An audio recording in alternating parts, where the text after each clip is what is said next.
Welcome back to Dr. Truong here on Truong.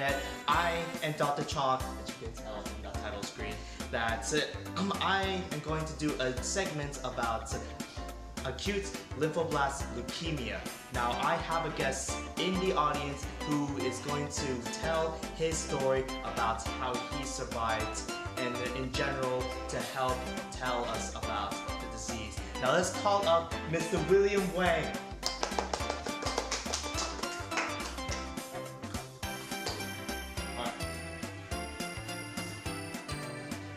Here, brothers, you're all the guests of the show, so you will wear the lab coats. Have a seat. So tell me about yourself, Mr. Wang. How old are you? I'm 17. 17? That's nice, that's nice. You're about to graduate, that's really nice. And so forth, where did you come from actually? I come from Taiwan. Straight from Taiwan, that's you know, the pure Taiwanese blood. Now, how did you actually know you had acute lymphoblastic leukemia? Oh, well, when I was little, I have a lot of fever, and I suffer from my bones. Because of pain. And my parents said I was just something wrong about me. So they took me to the doctor, and the doctor ran some tests, find there's enlarged lumps, leukemia, cell, and then it's yeah, I know I got it. It is serious. I see, sorry. And so forth, you have to go through a lot of diagnosis, isn't that right? Yeah.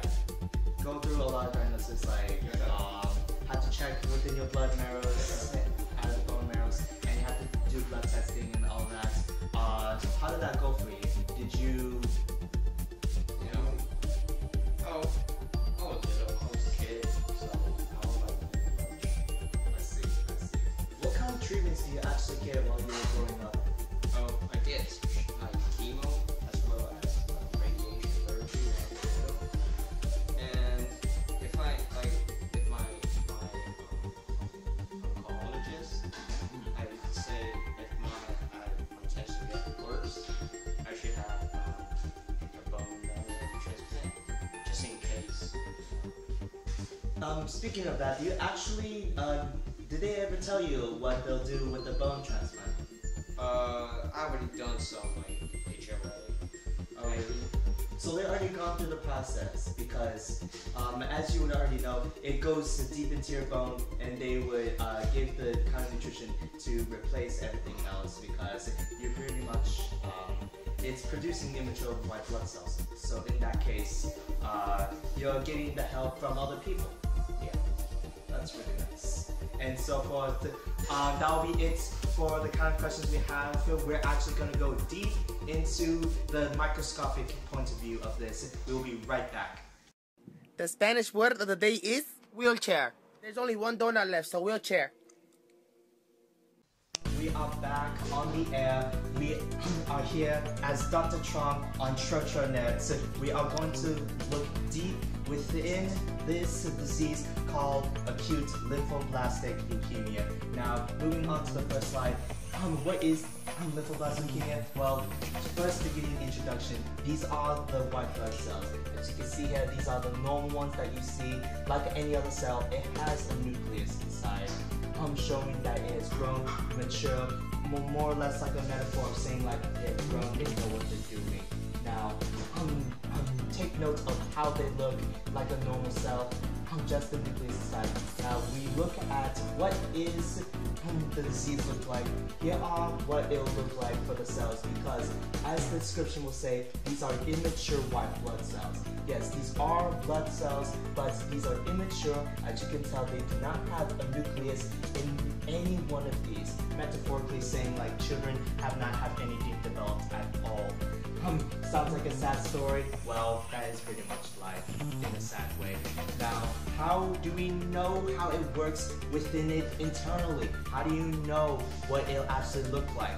Well, we have a visual for that right here for you.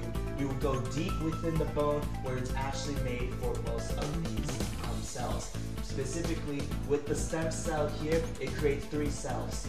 The red blood cell, the white blood cell, and the platelets. Now, what are these exactly? The red blood cells are there to transport your oxygen nutrients. The white blood cells are there to fight off your infections of anything inside. And the platelets are there to help with any clotting of the blood. Now, what will happen with this disease? Well, take a look outside. This is what the cells will look like. Now, with the term acute, it means it will spread rapidly and fast. As you can tell with all of them, spreading really fast, making thick, making a lot of itself fast like mitosis. But so forth, they create themselves and it's made within it because the younger children are really prone to have something like that. With the normal white blood cells around, these are the replacements. They go inside your bloodstreams like a white blood cell, and they go throughout your body like a normal cell. But they're not a good one, so you get malnutrition and you get sick easily. The symptoms would include persistent fever, fatigue, bleeding, ease bruising, and swollen lymph nodes. Getting treatments like an injection right here will go into your bloodstream because it will most likely eliminate most of the cells. You have chemoradiation and injections into what you'll see here goes inside of your bones. It has to go deep to know. It's most common cancer for young children, as Mr. Wen is.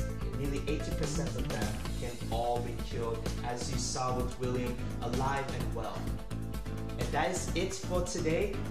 We will come back next time with something much greater. Have a nice day, everyone. Take a deep breath, deep breath, deep breath, deep breath. Let it go, let it out, let it go, let it out.